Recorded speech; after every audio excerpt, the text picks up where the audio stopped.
Hi, everyone. Welcome to Informed Dissent. This is episode what, like eight, I think? I'm going to MC Seven. seven. I'm sorry, seven. I'm going to MC today. I'm Ben Appel. I'm here with Lisa Sellen Davis, Cori Cohn, Jamie Reed, and Eliza Mondegreen.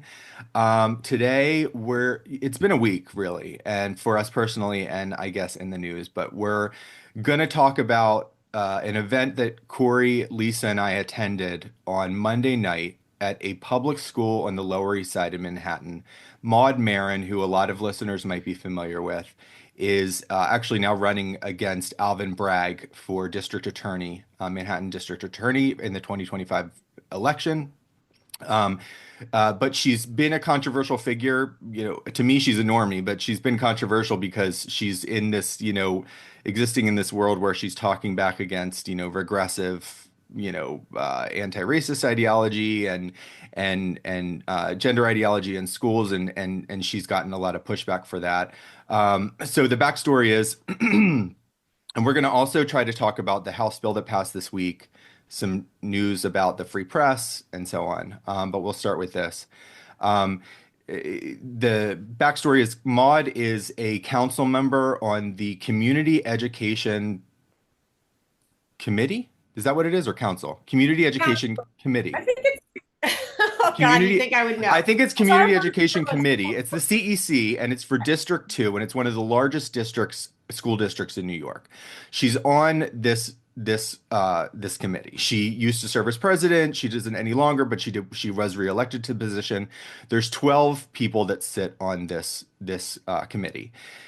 Last March, Maud and three others on the committee sponsored a bill, a resolution, which Maud drafted, that called for a review of the 29, just a review, to convene a review committee of the 2019 gender guidelines. And the resolution stipulated that this time it would include female student athletes, evolutionary biologists, informed medical professionals, parents, and so forth, people that according to their knowledge, were excluded from the process in 2019 when, like, it was the Department of Education's first LGBTQ liaison to the New York City or New York Department of Education was the one who was consulted, and other interested, similarly minded parties who drafted this without broader input. And it was just taken as okay, this is the new thing. And what it did was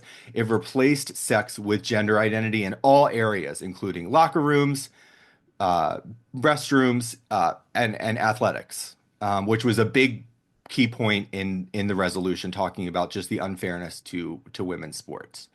Um, Jamie, you had a question? Can you paint a little bit of a picture, maybe Lisa, for what kind of district this is? So Mhm. this is in New York. Like what area? What's the like vibe, the economics of this district? It's a very interesting district. I don't know what the history of the shape of this district is, but it stretches from the bottom of Manhattan, from Chinatown to the way high up on the Upper East Side. So it goes through many, many, many different kinds of schools, kinds of neighborhoods, kinds of populations. And yes, my children go to a school in this district. And inside our school building, which, as one activist who doesn't have kids in the New York City public schools pointed out, has rats and cockroaches, is our three schools, and they have completely different demographics in these three schools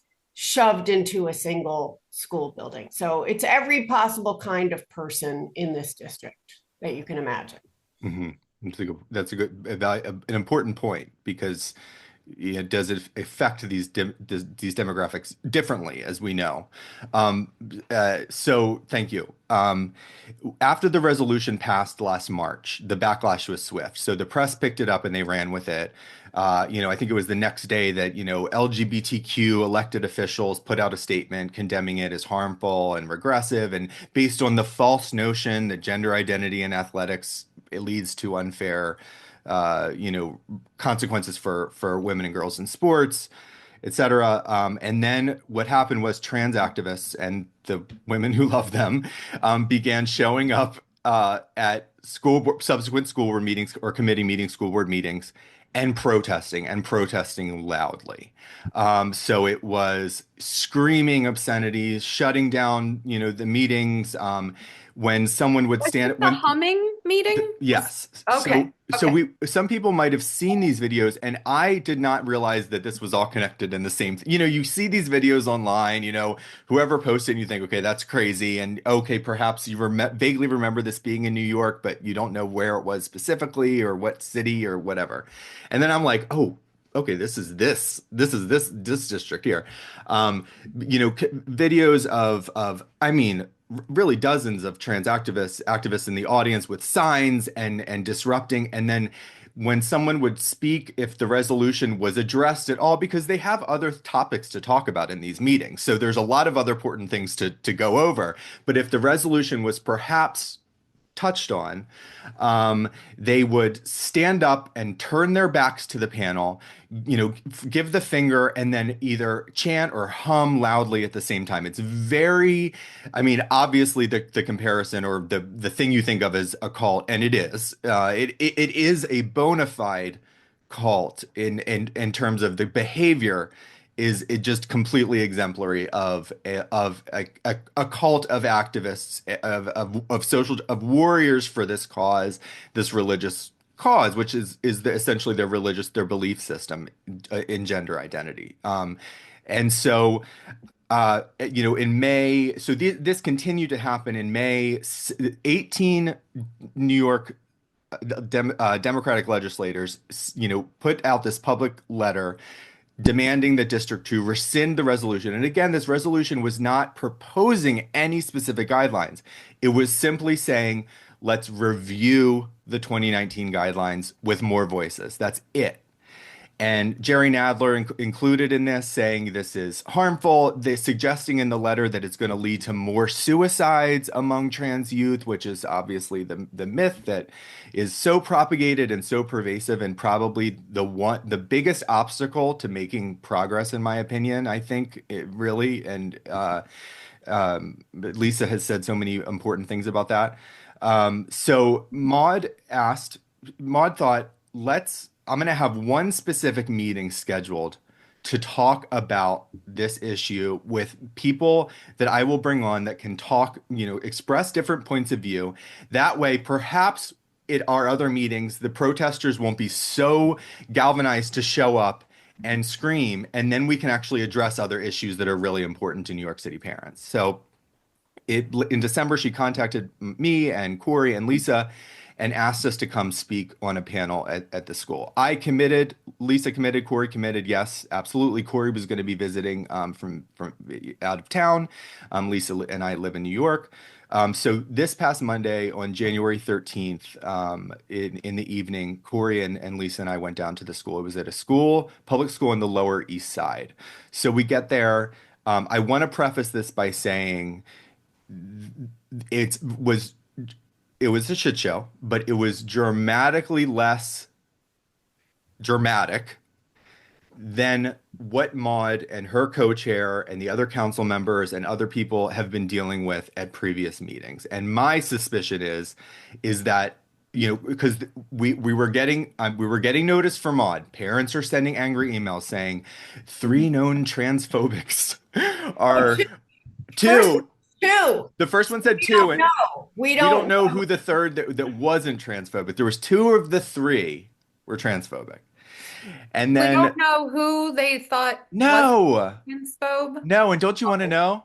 Do one of you want to claim it? Who's not the transphobe? Which Yeah. one of you got slighted? Yeah. I mean, obviously, I can't be included in the number of transphobes, can I? Well, that's what I'm kind of I mean, the internalized. Wait, I want to clarify that the regular school board meeting happened Wednesday night, 2 nights after we were there. Okay. We were at a committee meeting, which was just a small. Maud chairs this committee, which is about academic affairs. And that's how she snuck us in, because we could not present at the main meeting. Good point. We and we would not have survived at the main meeting. And the main meeting went on for almost 4 hours.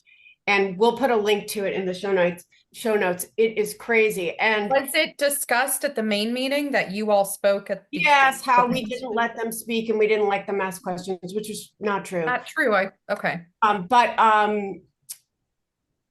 and I will say, just to be fair, that the radfems who showed up with conspiracy theories sounded pretty much as nuts as the people who said this resolution was, killing trans. Oh, really? Okay.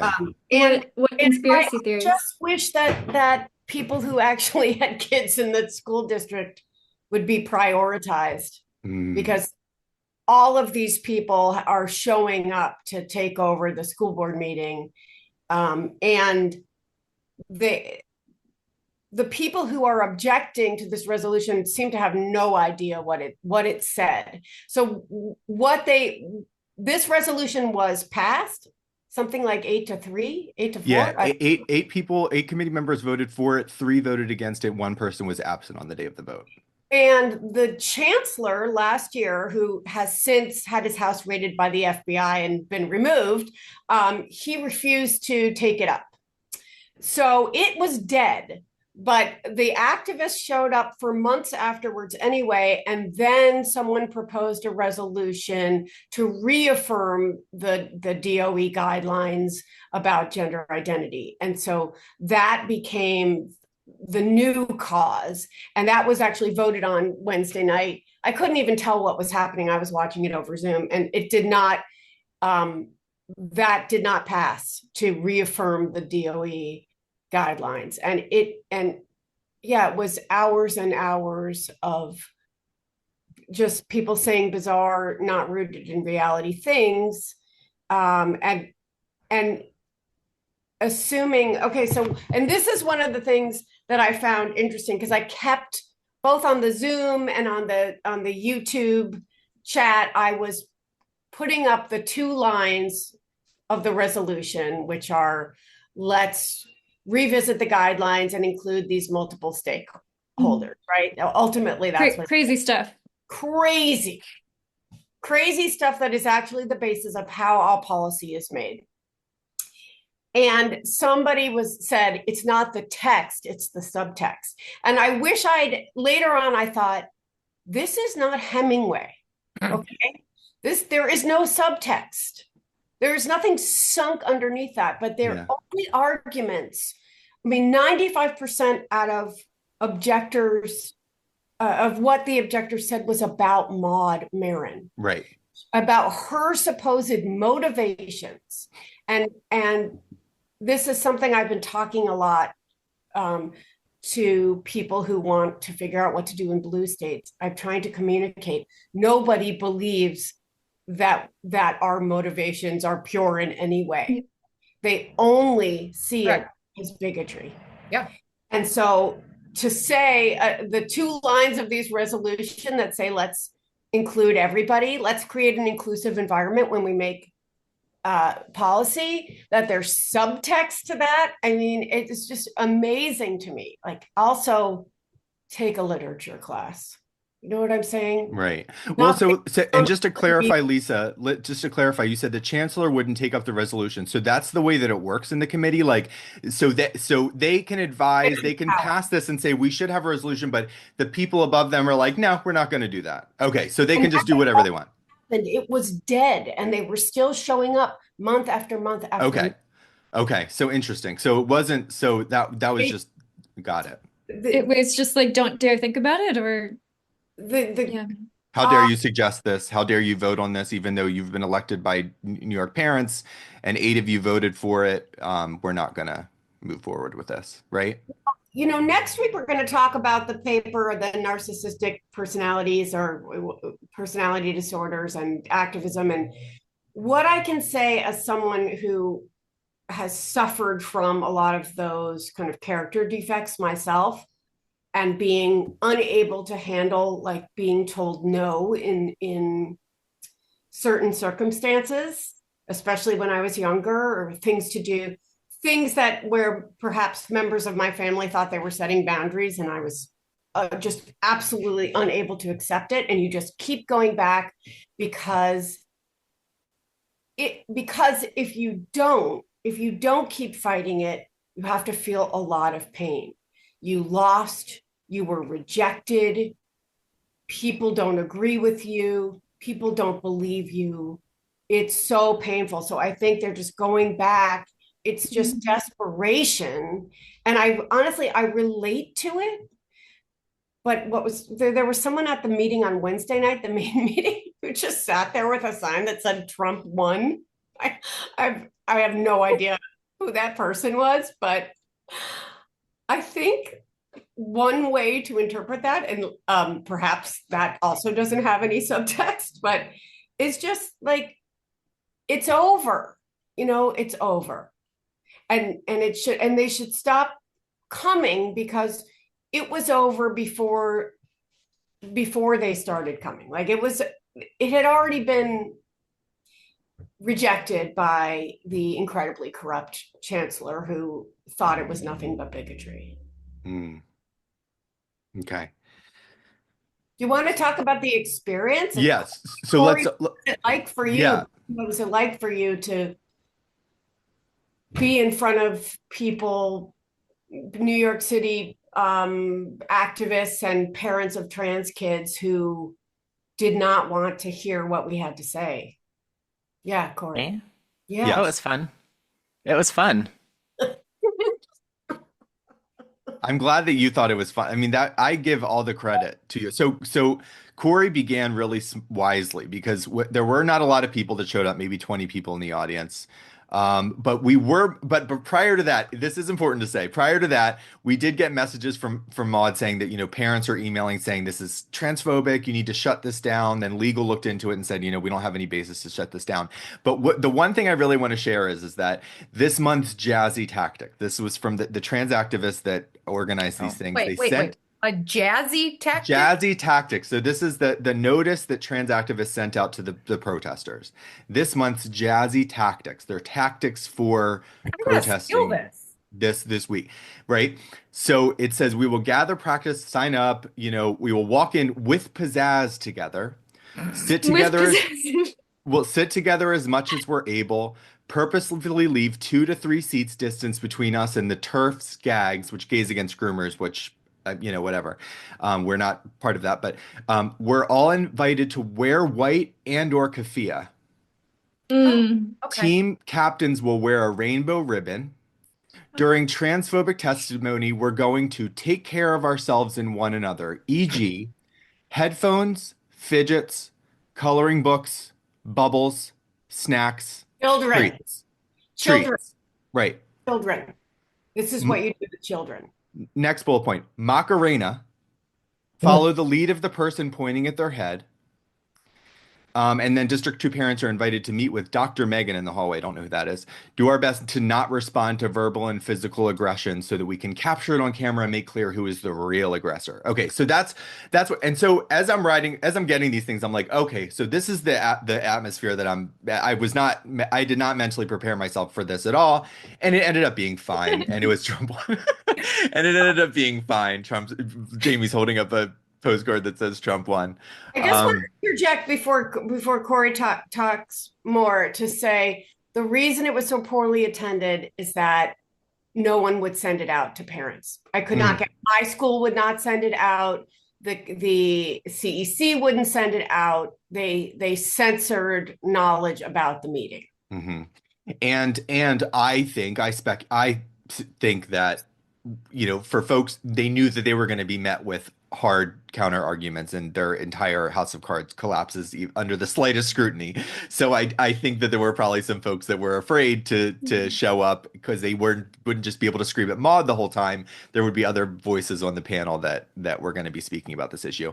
But yes, Cori, I want to hear you. And I want to start by saying and reminding you, Cori, of what you wisely did at the beginning was that you said, hey, we're talking about this thing called gender ideology in schools. And that's a really contested term. So how about we all agree on a definition of what that actually is? And do you remember what you said for that, Cori?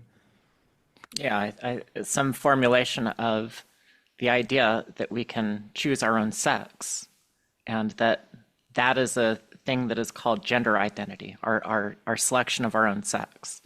And that's in opposition to the idea or the observation that our sex is innate and can be observed at birth. Right, and that gender identity our body is immaterial. That it's unrelated. Right. Our sex is it separates our sex from the material reality of our bodies, and that also this proposal to replace sex with gender identity in law and policy. No one Now, objected, and I thought that was really good. if I could just add one more word to this. Mhm. When I go and I testify in different states or have encounters with different people, one thing that I hear pretty often is somebody say, oh, there is no gender identity ideology, or there is no gender ideology.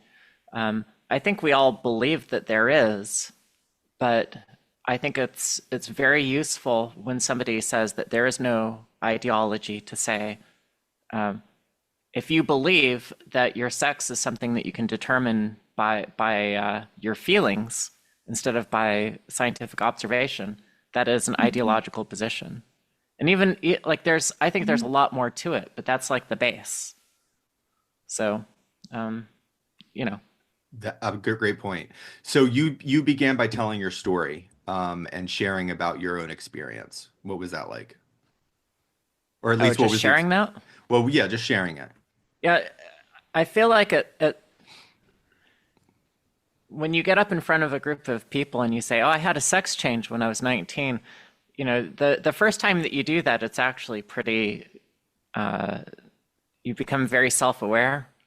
But after you've done it like 20 or 30 times, it's like, yeah, it's like reading the nutrition information off the back of a box at this point. Yeah. I'm full of trans fats. So it's just routine at this point. And it's the thing that I always forget. That's a joke. I'm full of trans fats. Yeah. The thing that I tend to overlook at this point is that when I've said this so many times, it's like I said, it's routine. But for other people listening who've never heard it, they might be like, "Oh my God!" So I always lose track of that now. Well, you go ahead, Lisa. I saw people listening to both of you. I saw people listening to people who have shown up for 9 months with their backs standing to the speakers and humming and disrupting. I saw them listen, and that was the good part of the censorship of the meeting, was that they just did not have a quorum to disrupt. Oh. At one point, one trans-identified male did try, and he said to everybody, put your heads down, because that's one of the tactics, but nobody did. They kept their heads up and they listened. And I was very struck by Cori always listening. I find this hard, letting them finish, listening to their sentences, thanking them. Yes. But but they were still very hostile to us, and it was painful and frustrating. But why is it?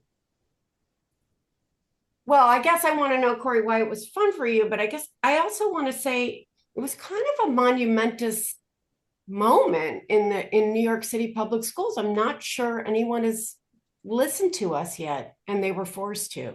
And It was monumentous. Just from an Momentous? outside of, it was Monumental, right? monumental. Monumental. Momentous and From an monumental. outsider watching. monumentous. Oh no, sorry. Monumentous. Perfectly cromulent.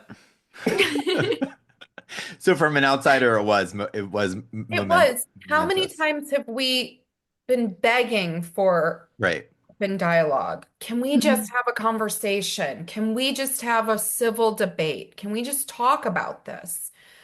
And that's what was so positive about, I mean, I watched the whole thing. And we'll put it in the show notes and people can watch it. And Maud did comment on that. She said, "Look, I'm so glad the turnout was not, robust, but You know, people tuned in. This was live streamed, and now it's an official meeting on the CEC D2 YouTube page. This is, you know, official material. It will live in there, and it will be up, and it will live on, hopefully. Can I say something about Cori's testimony too? Because it was really smart how Cori put. We're going to have a conversation. Sorry, I'm checking how many views. Okay, 2,000. there, Cori put really explained really well, and this was something that I perhaps haven't heard Cori talk about, but when in 2010, when Cori started opening up about his trans history and his history of transition with close friends, meanwhile, the movement was starting to really galvanize behind this idea of gender identity and replacing sex with gender identity and not, you know, having to have any kind of medical requirements to enter, you know, female spaces, you know, if it's males. And Cori was kind of really surprised by this and did a lot of thinking and a lot of insight. And the insight that Cori came up with was that, look, this can't occur. First of all, by by saying some people need to make themselves infertile, castrate themselves, medicalize to enter a specific space. It's mandating that people medicalize and surgically alter their body. It's not fair. But also, we need, if society argues for sex segregated space, if we believe that there's any reason for sex segregated spaces, and Cori explained, like, yes, there is a strong argument for sex segregated, especially for women and young women and girls. There's a reason why we need and we have sex segregated spaces. If that is the case, then sex must be the determinant of this, because otherwise it just does not work. Anything else, it becomes you said slippery slope, but it just becomes this. There's no safeguards. And you spoke about there must be sex segregated spaces and people must be safe. All users must be safe. And the smart thing was in the point that you brought up, which is really valuable, is that you said, you know, not just girls need to be safer, but you're like, look, men who want to present effeminately, who want to wear dresses or have long hair, or present in a traditionally feminine way, they must be safe in male restrooms. They cannot be bullied. Violence cannot be visited upon them. They need to be protected in these spaces, in male spaces. That was really good. Thank you. I just don't see how we get there without taking in those considerations. I agree. Does anybody disagree with that? I mean, not disagree, but does anybody still think on this panel that folks should be able, like a trans male should be able to enter a female space for, you know, Bathroom, sports, any bathroom, of sports, locker rooms? Are there conditions where that's okay for any of the women on this panel? No, if we think it's important to separate something by sex, there's no reason that any man should ever be in there. And if it's not important to separate by sex, then we wouldn't exist, you know, we shouldn't exist in the first place. Yeah. Yeah. I mean, So what Cori said. I think third spaces are fine, co-ed. Yeah, for people who are comfortable. I mean, here's where it gets complicated. If there's someone who 100% passes, I mean, if Jazz Jennings wasn't famous, it would be hard for Jazz Jennings to go into a male bathroom. Right? Like, I mean, if Jazz Jennings, if it was just out there in the world, completely stealth, then I would not expect Jazz to go into a male bathroom. But I've brought this up before. It's very hard to have policy that's just about the exceptions to the rules.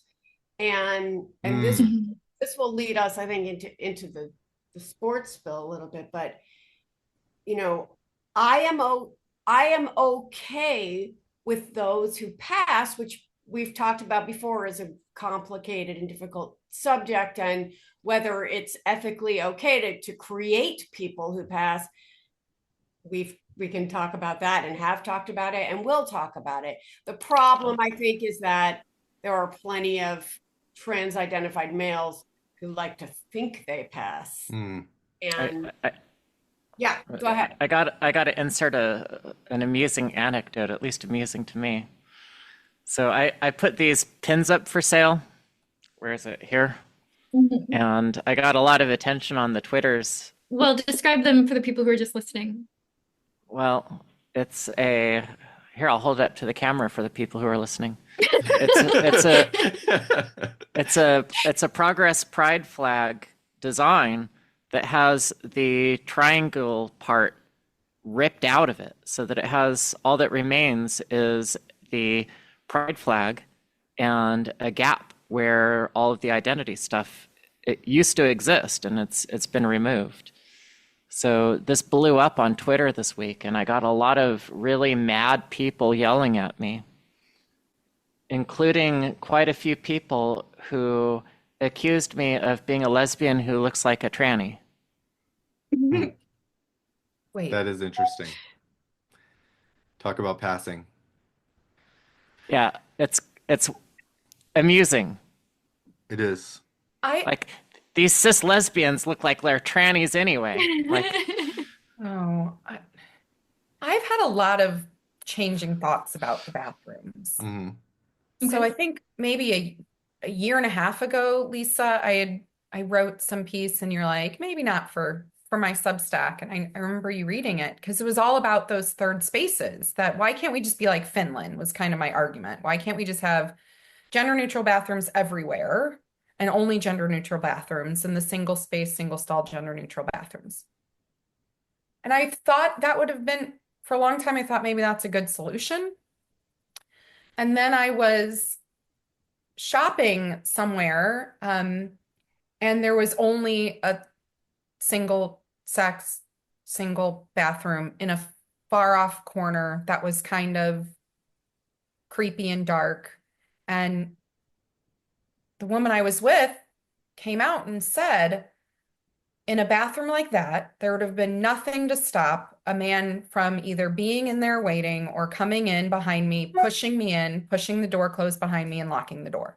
There would have been nothing to stop like this. There was an element of safety that was lost when you lost, you know, the other kind of bathroom situations. And so I still struggle with this. And I also struggle with it as a woman and as a parent because I have 5 boys, and often I'm having to like, do I send my 7-year-old in the men's room? Do I Mm. still bring him in with me? You know, those spaces. I do think that we go back to that ethical question, should we as a society be encouraging people who, as Lisa said, might pass as adults? Could we do something to grandfather people in for now and we stop that in the future? Yeah, so Lisa loves wiggle room. There's the nuance to it and everything. It I does think love about wiggle. this now like Cori does. I don't know about all the nuance to it and the edge cases and so on, but I have become in firm agreement with Cori and what Eliza was saying that how Cori came to that, if A plus B, equals C equals D, we must have sex segregated spaces and they must be segregated by the material reality of sex. That's Mhm. all that works. That's it, period. End of story.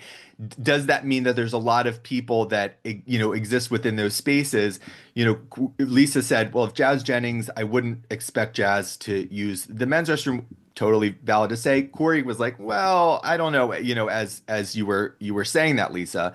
So the audience members did ask, well, when this became a contested, before the trans identified male, lumbered out like all angrily, like, stomped out of the room because I Corey said, when he asked, well, which restroom should I use? And Corey was like, well, the one that's your Oh, sex. And, Ben, and paint this Yeah. picture though. There is a biological male stands up, kind of hulking it's just a looking real tall guy. in a dress, said that they have an F on their passport. Right.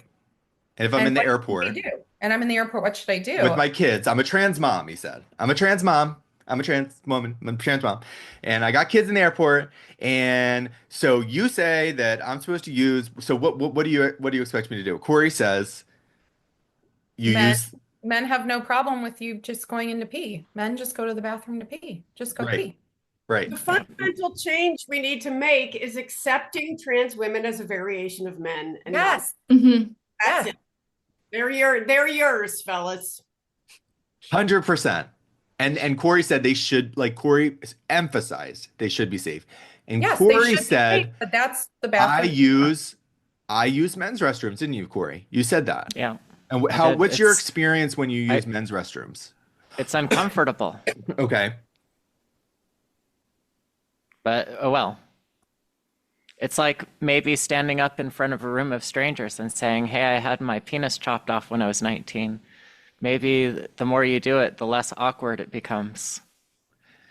Do you ever feel afraid? Yes. Okay. Have you ever been harassed or No. on Not space or not yet. No, I have been told I was in the wrong place, and I said, I'm okay here." I don't say, "I'm a man, it's fine." I say, "It's okay that I'm here." And actually, I think that's a good deflection. It's sort of a little Tai Chi sort of like moving them aside, like, Jedi, it's all right that I'm here. I can pee in this toilet. And then they go, "You can pee in this toilet." I'm like, all right. Sorry, I was like about to cry to like, but I want you to be safe though. Like, I don't want a situation where you're ever physically harmed. And I want people to be safe using public accommodations and feel like they can use public accommodations. Mhm. But that is on the men. Yeah, and I'll say something that's a little controversial. Whenever there's a family room, I prefer to use that. Third I space. prefer to use that. Third space. It does. To But go to the bathroom, you're saying? Yeah, Yeah. they're the gender neutral family Oh, bathroom. I thought you were saying Well, you pee in yeah. people's family rooms, like their television do. rooms. I do. I was try to like, find well, where the litter okay. box is located, and I scratch out a little spot and then let go. No, I've been criticized, and other people in my circumstances have been criticized for using those family rooms because they're not for trannies to use. But I don't care. Mhm. It's Um, it's really tricky. It's a tricky. Lots yeah. of butch women have really like hardcore butch Mhm. women get told in bathrooms that they're in the wrong bathroom, there's hostility. It doesn't mean you're unsafe. This is something I've been navigating with, I'm not talking too much about the kid, but I've been dealing with this for, the last 13 years in my family. And that's the whole message, is you can deal with it. And the discomfort is not the problem. It doesn't make you unsafe. I'm thinking about a conversation I had with this constitutional scholar. I brought him up before after the Scrimeti hearing, and he said, well, sex segregation of bathrooms is the same as Loving versus Virginia. It's the same as racial segregation of bathrooms, or deciding who can do what, marry whom by race. And I said to him, I mean, he didn't seem to understand that that it wasn't about sex segregation. It was about people asserting their sex by way of declaration, right? Not by way of race. But I said to him, if you're saying sex segregation in itself is morally wrong, he said, yes, it's just a culture issue. And I said, name a culture in which the toileting was co-ed.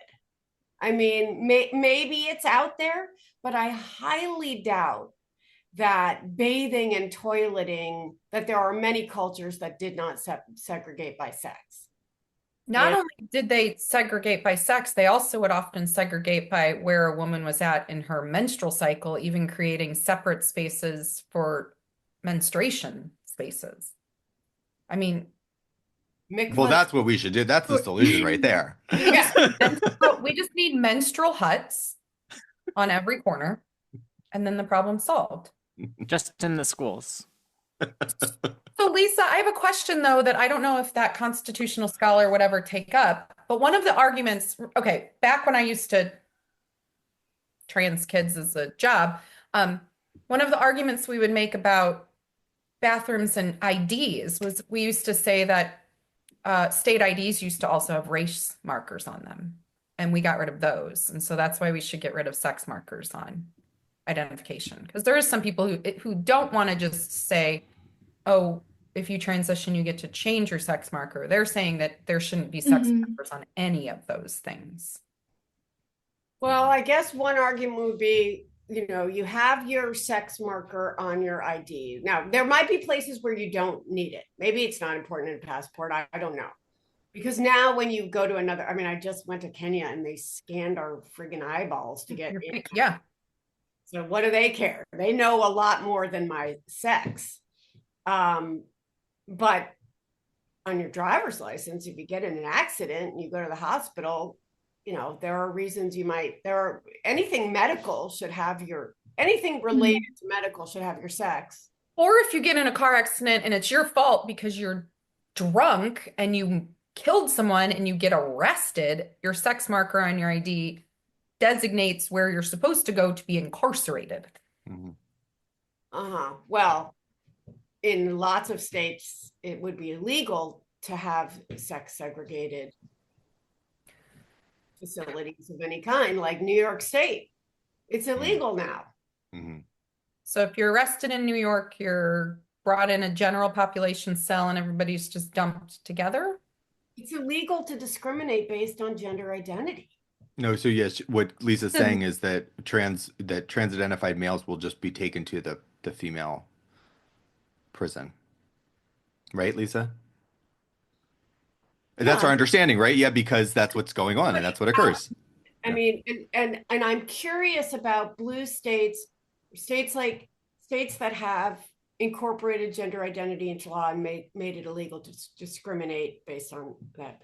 What happens with this bill, the sports bill, and does that bill override, for instance, the New York State Constitution or another state where maybe it's not in the state constitution, but they have a law that says sports should be segregated by gender identity, not sex.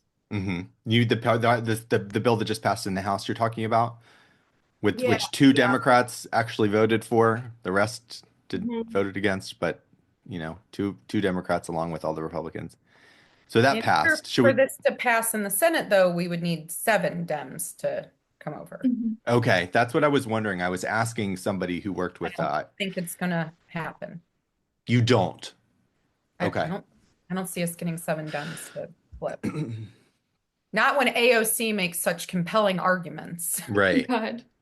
I'm sure we were all blown away by that, right? That was amazing. Eliza, what was your reaction to AOC's speech? So AOC gave a speech on the floor about how horrible this sports bill is that would protect women's and girls' sports. What did you think? It really seemed like when you're desperate not to think something through, but you feel the need to talk about it anyway, and that's kind of what happens. Will you explain, Eliza, to people like what? Oh my God.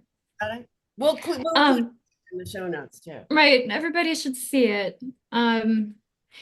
So this was right after the bill passed, I think, that she made the comment, or was right before the vote. I think can't it was remember. before the vote. I'm pretty sure. I think it was when they were still doing arguments. Yeah. So she was. Do you mind if I interrupt? No, Nope. please. I apologize for being a bad co-host, but I have one eye on Twitter. Okay. Did you see that right before we started recording that Joe Biden declared that the Equal Rights Amendment has been ratified and is part of the Constitution? What? What, like literally just Which the archivist has already rebutted and said that it's not part of the Constitution. Well, they have the final state to do it, and that constitutional had enough states said it'll never happen. Well, Biden said, "Today I'm affirming what I have long believed and what 3/4 of the states have ratified. The 28th Amendment is the law of the land guaranteeing all Americans equal rights. and protections under the law regardless of their sex, as we know, that also would basically ratify gender identity as the means for determining sex. Well, it And depends. Well, wait. It doesn't say gender identity in it because it was drafted before there was such a concept, really. Sorry, go ahead, Eliza. Oh no, I was just gonna say, yeah, it's a much older amendment, so I'm not sure that that language is in there. But if the Equality Act passed, would it redefine sex such that it would apply to the amendment? Yeah, like yeah, would rulings affect the interpretation? You like, the yes, executive yes, orders and the Yeah, decisions that have, right. yes. So yeah. the archivist has already released a statement saying, no, this is not amended. Hmm. Because the argument was that it ran out of time, Right. Yeah. but I don't think that's my understanding is that's not in the Constitution anywhere. And so it was a logistical issue of would the archivist officially, whatever happens, they go in there and they staple it to the document. I'm sure that's not what happens. So it's kind of, we don't even know if Joe Biden, we don't know so much about how his faculties are. Right. If it does get officially amended, I think it's just a ton of lawsuits. I think it's just, Yeah. this whole issue the whole issue has just been lawsuits. Hmm. The sooner we get rid of Biden, the happier I'm gonna be. This man is he's deranged. Sorry for interrupting. No. No, it's No, interesting. he is also old. I think he's old and deranged. I think that even if he weren't old, I he would think be he needs to deranged. spend more time with his family. I think he's misled, and I think that I think that the special interest groups, that their symbiotic relationship with the Democratic Party, the influence that they have in terms of funding, in terms of votes, in terms of influence, is so entrenched, and they have been completely misled. And you watch like what Eliza's going to talk, Yeah. AOC's speech, when you see the Democrats, and it's flabbergasting to see what sputtering idiots they've become about these issues. And you think, how did this happen? And it is the result not of them thinking about this. Like Eliza said, it's like showing up unprepared to class and not having done the reading, but having to say something anyway. Like they have, it's like if you just gave this a little bit of critical thinking, but the critical thinking doesn't occur, because what matters, the only thing that's important, is what organizations are supporting this, what organizations are telling them to do, like GLAD, like HRC, like all of these organizations, what they are telling these that are not packed with elected officials, that are just radicals, crazy people, are telling them this is how you must speak about this issue. And they are turning off their brains, setting them aside, going to work and spewing what they've been told. That's my opinion. That's how I see it. Yeah, That we makes talk me about feel better than just saying, oh my God, all these people are raging idiots and morons, and they have no intellectual capacity between them. Like that's a gentler, I think, explanation, and perhaps more realistic. Yeah, I think it is. We talk about the chain of trust a lot when we talk about what happened in medicine, but it happened in politics too. That the institutions that Democratic politicians looked to for, what's the right thing to say, the things that their staffers looked to, the reports that they read when they were getting up to date on the bills, like all of these things got hacked. And AOC's talk, like, it is just, I'm trying to remember the distinction from Neil Postman's Crazy Talk, Stupid Talk. I think this was both Crazy Talk and Stupid Talk, but it was, I oh don't know gosh, what that is. I don't know I that. love it already. oh my God, I have to pull it up because I don't want to get it wrong. So let's actually come back to that. But basically, AOC is up there. She's talking about, the whole this is something that only basically, this is something that only concerns trans people. Therefore, if you're concerned about it, you're this kind of weird, obsessive, and also like maybe a CEO or an assaulter or oh, just a bigot or, California is burning. Oh, you're breaking up, Liz. You're It was breaking a up, Eliza. really like desperate flailing around at the podium to not honestly engage with the issues. Flailing around on the podium to not actually engage with the issue, to just do this total misdirection and, say it's for children and it was going to be really great for predator. Like it's crazy talk. It is. It And is. I'm going to look that up while you guys Well, you're right. And so you're talking continue about the because LA this is fires, really like, good. oh, LA's burning. And then, oh, you really care about women? Well, women, you don't care about reproductive rights. Women are bleeding out in parking lots. What part that really just was like, wow, is when she says, you are laws like this you demand that women perform a specific type of femininity. Yep. And the gall, and I tweeted this, so it's nothing new, but the gall of her to suggest that it's the people who want to protect gender nonconforming kids, want to protect women and girls, sports in this case, athletes, are the ones who are trying to enforce a specific kind of femininity and not saying that women can be whatever and whoever they want. What they have in common is that they are female. Women. That is it. Yes. The fact that it's Yeah.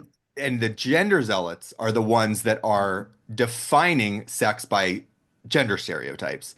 It is, and so that's where the lack of critical thinking, the lack of just is mind blowing to me, and it makes me. And someone tweeted they said it makes me never try. I will never be able to trust another thing that comes out of these people's mouths.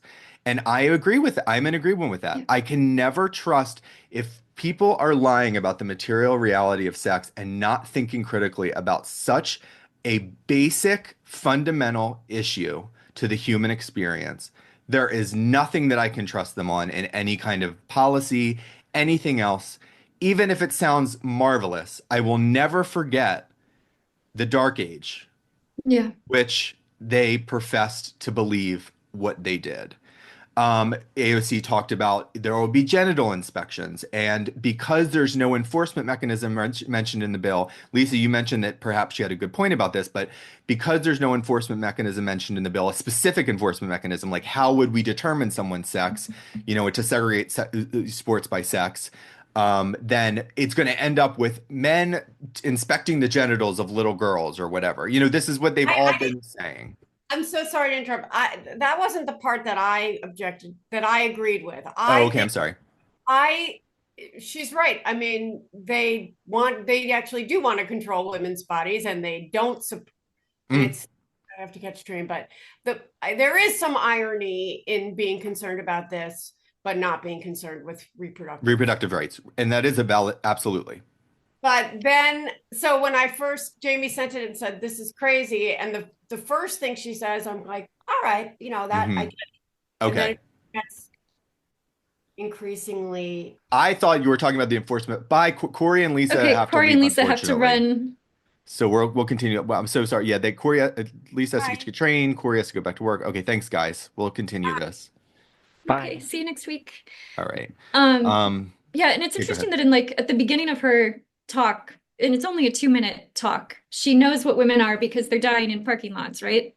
And then at the end of her talk, trans women are women and trans girls are girls. And so she's like switching back and forth between these two definitions with no recognition that that's exactly the distinction that is in question in the bill. Absolutely. That maybe these experiences matter. And I just looked up Postman's stupid talk and crazy talk so I didn't get it wrong. Stupid talk is language that is recognized as foolish because of its vocabulary, tone, or suppositions. Crazy talk is syntactically and semantically acceptable, maybe even persuasive, but it promotes ideas that are irrational, inconsequential, and even malevolent. You're right. It is both, Eliza. It is both. It's both. It's crazy and stupid. It's stupid and crazy. Whose rules are those or whatever? What's the theory? Who is that developed by or So it's the Yeah, it's the media critic, media studies scholar Neil Postman, who Okay. everybody should read everything he's ever written because he's brilliant. He's the author of Amusing Ourselves to Death, Technopoly, and uh, The Disappearance of Childhood. Crazy Talk, Stupid Talk. Much makes things much funnier than you would think that they would be, and just wonderful writer and O- thinker. Okay, okay.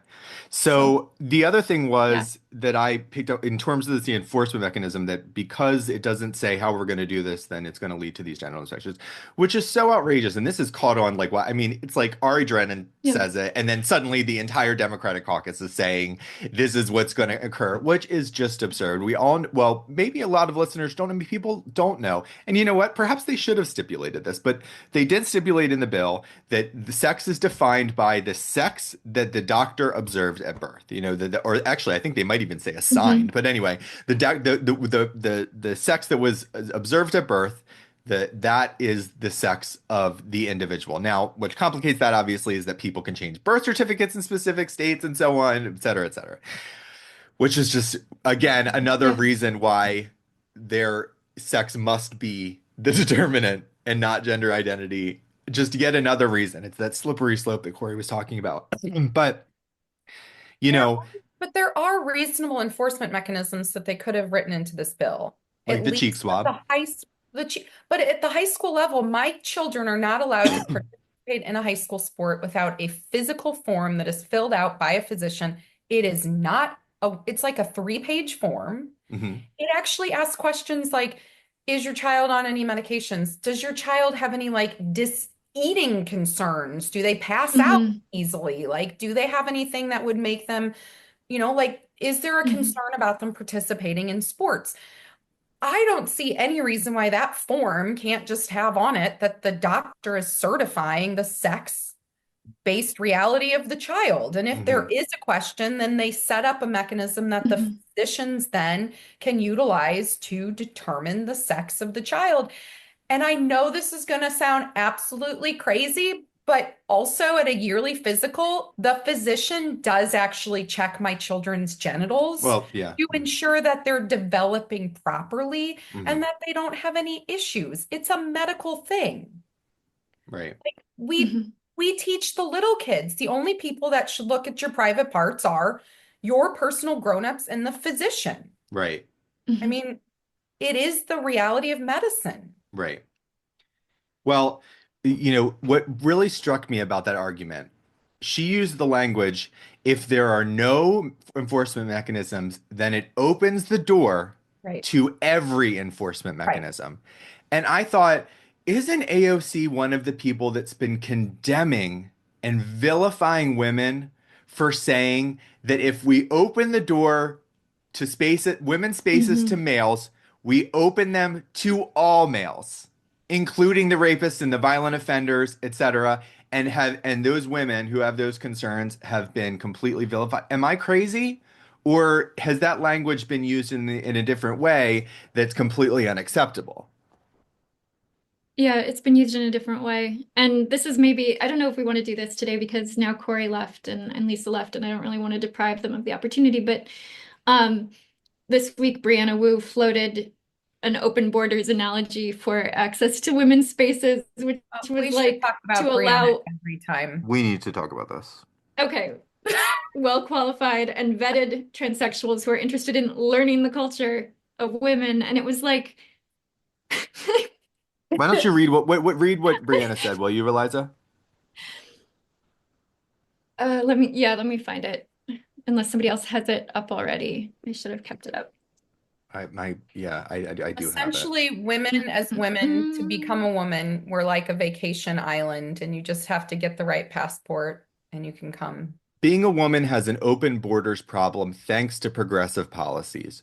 Should some transsexuals, well qualified and vetted, be allowed to follow an orderly process and live as women? Yes. Actual transsexuals are interested in learning the culture, integrating, and being unobtrusive as women. But the problem is the open border. You have fetishistic cross-dressers coming in. You got non-binary Delulu land coming in. You got nut jobs thinking they can have beards and walk into the ladies. They're bringing chaos, they're bringing crime, and they make the rest of us look crazy.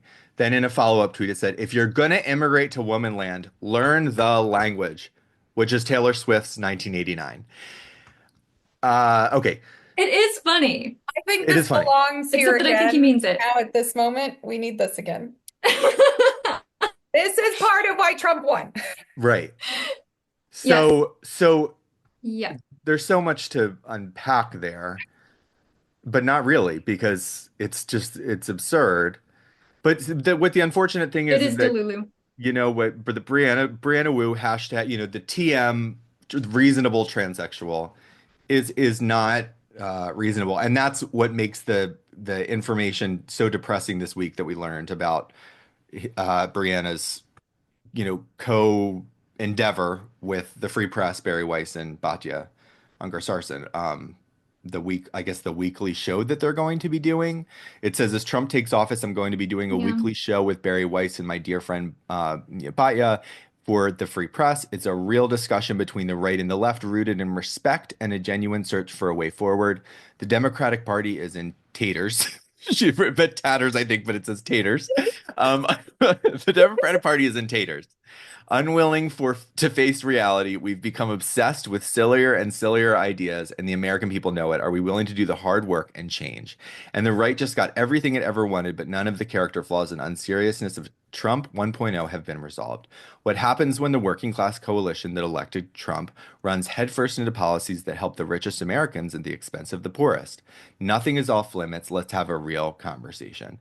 Megan Murphy, the Canadian feminist, just tweeted this and just said, I'm out. Like this, I'm done. I can't.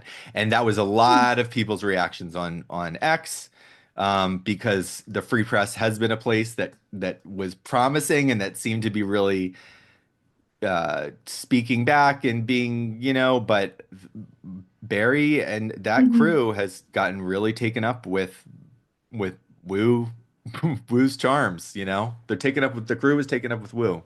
It is the perfect last name though. The woo-woo. Perfect. Yeah, so that was So disappointing. in that description though, is Wu representing the left? Yes, correct. Okay, but Yes. that through line does not work because Nope. okay. Don't overthink it, Jamie. They're all brunettes and they can talk. Oh my Apparently. God. Hair. It's still going to be about hair. It's still going to be about hair, apparently. What makes us women? Our hair. Yeah. I don't know about you. I've never spent 20 minutes talking about hair.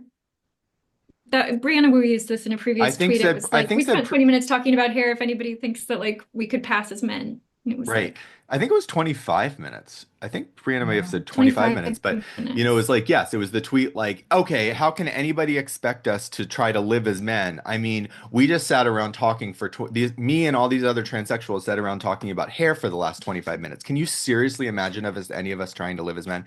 Yes, because that is absolutely what makes women is their conversations about hair. It's what does Brianna have to say about butch women? Like what's Brianna's view, about the wide Brianna cares about spectrum? one thing. Brianna cares about the boys still having access to transition. Well, so that's Only what's thing so that Brianna cares disturbing. about. Let's talk about that, Jamie. What do you mean by that? And why do you Brianna has made it very clear, has had trans men come after him over this, is because Brianna has said, I don't care if girls who identify as boys have access to pediatric transitions anymore. Somehow this is the moderate position, is fine. I do think Brianna has acknowledged that he believes there's an ROGD phenomenon, has seen this, but continues on this, that there is a true transsexual boy and that they should be medicalized. right? so that they'll look like Hunter Schafer. So they'll look like Hunter Schafer, right? So it's this pornifiable, this desirable version of a And transsexual I'll be the thing. first to admit, I will be the first to admit, when I started having misgivings and doubts as I worked in a pediatric center, immediately I was like, I've said the three steps. My kid, I would never bring my children here. That was the first, oh, what's going Yeah. on? But the second one was, we don't need to be doing this to the girls. Testosterone is Mm. potent. They can pass Yeah. as adults. We don't need to do this as the girls. The thing that I held on to the longest was those boys. Well, and we need to talk about, that's important. So it's such an important part because we've talked about how this was entirely the entire protocol of transitioning children was developed specifically with the males in mind, because what they found, these Dutch clinicians found, was that trans women were often suicidal and really depressed, and they saw that that seemed to correlate with their inability to pass as women. And so they said, oh, what we'll do is we'll Hmm. just stop their puberty. We'll stop them from masculinizing so that we don't have to work, they don't have to go through all these surgeries, and they won't develop in a typical male way. And then we'll pound them with estrogen and castrate them, and they will have a And then higher they'll definitely likelihood feel of better. passing, and they'll definitely feel better, and they'll be happy, and they will not want to die. They might have zero sexual function. Well, they didn't think about this apparently. Zero sexual function, no fertility, all of their choices taken away from them, no opportunity, no autonomy in this, whatever. But they'll be happy that in this specific way. It's a mad science, but that is what Yeah. this is entirely predicated upon, is this.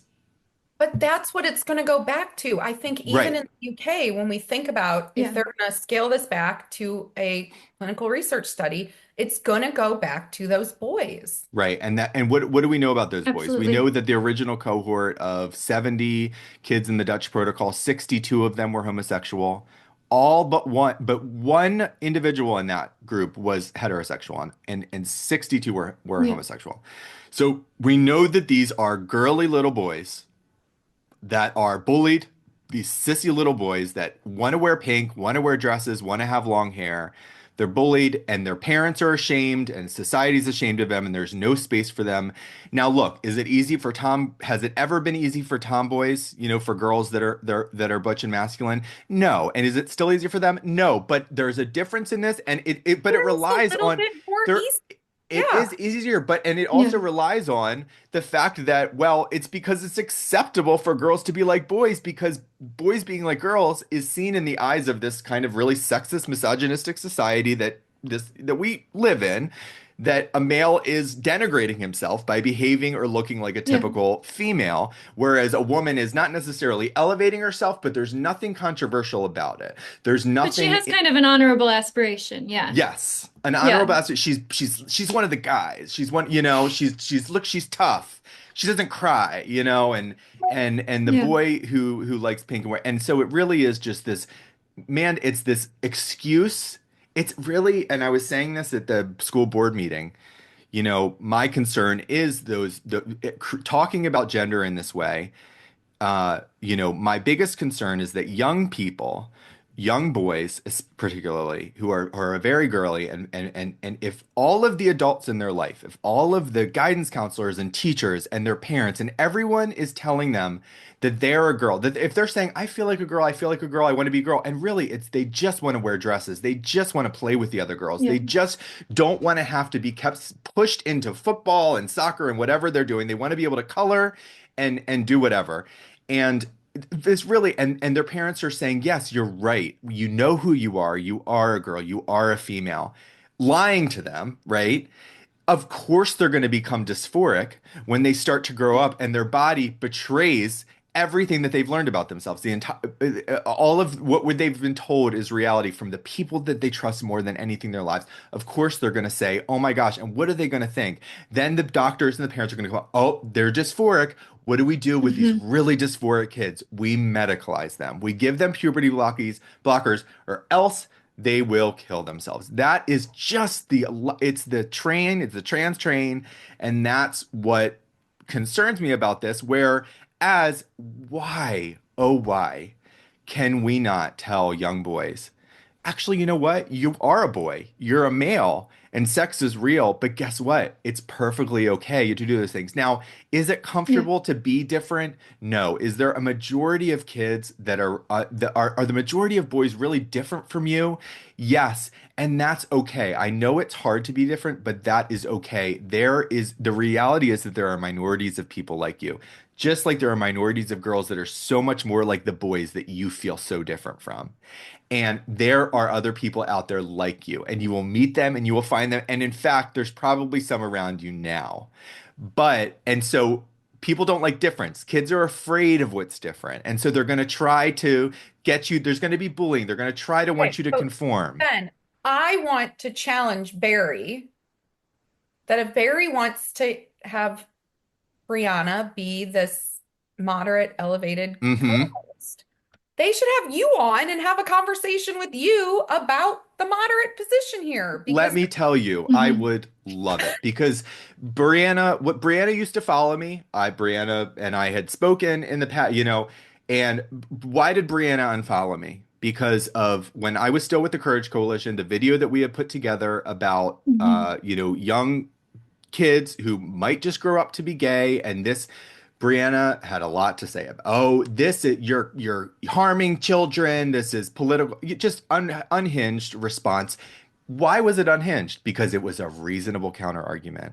Because you can't have anything to say with this. And I responded, and all I said was, Brianna, there's no clinical test to determine whose no, dysphoria is going to persist into adulthood. correct. Yeah. Well, for that, I was blocked. Okay, for that, that was it. That was it. I was That's blocked. That was but it. that's factually correct. There's But no that's factually correct. clinical way to determine who will So proceed. since then, Brianna, I see Brianna doubling down. Richard Hanania, the conservative, the pundit, commentator, whatever, writer, whatever, thinker. Brianna and him have kind of become friends, I suppose. And Brianna posts a picture of Hunter Schafer and Richard, and he says, "Now that's a woman." And Brianna responds and says, "Oh, you like that? Then you should support puberty blockers for kids," meaning you should support the stunting of the natural development, drugs that are used to chemically castrate sex offenders. You should support us giving them to little boys, prepubescent boys, because they will grow into women who look semi Right. doable to you, Right. perhaps. Fuckable female facsimiles. Yeah. And what? It's really And messed up. So that I've so ever here's the heard thing. worse, Eliza. Well, Oh here's the God. thing. So Really? Barry Weiss, if you happen to listen to this, Batya, if you happen to listen to this, I know Barry. I respect Barry. I respect Batya. And so I if you're listening to this, this is how people who have thought about this issue and have been embroiled in this issue and know about this issue respond when they see this as, oh, this is the reason, this the quote unquote reasonable person that you're speaking to is advocating for a mad science that is viciously harming gay people specifically, but Yes. just children. Just children. I mean, I said we talk about gay kids, and this is another thing that I said on Monday, and I know I'm going on here, but when we talked about gay kids, I said, when I say gay kids and I say I was a gay kid, look, I want to clarify that if an 11-year-old tells me that he's gay, I say, oh, okay, great. Well, you're 11, so you might grow up and you might find it differently. You might change your mind. But if you turn out to be gay when you're an adult, when you're a grown person, that's perfectly okay. It's normal. It just means that you fall in love with people of the same sex. But for now, Yeah. let's go focus on I said this the other night. Let's go focus on our math homework now. Like we'll put that aside. That's great. We support you, etc. That trans and gay, they're sexually mature identities. They're adult identities. We obviously know trans is something that you do, and we know where this comes from our audience knows what we know. There's so many routes to trans. Gay is simply defined by the exclusive sexual attraction to the same sex, and that's it. So what these things have got gender nonconformity in childhood, gender incongruence in childhood, young people who are gender incongruent. This is the cohort that we're concerned about, regardless of where they end up. They have, what do you say, Jamie? Yeah. Every child has the right To grow up with their body intact, their endocrine system functioning, and their choices about their own fertility. It's just a human Yeah. right. You It's a get to human make right. choices about your own fertility as an adult. We should not be taking that away from any child for any reason. And we also shouldn't be destroying perfectly functional endocrine systems. It's intentionally putting the body that is in homeostasis into a diseased state. It makes no sense. Mm.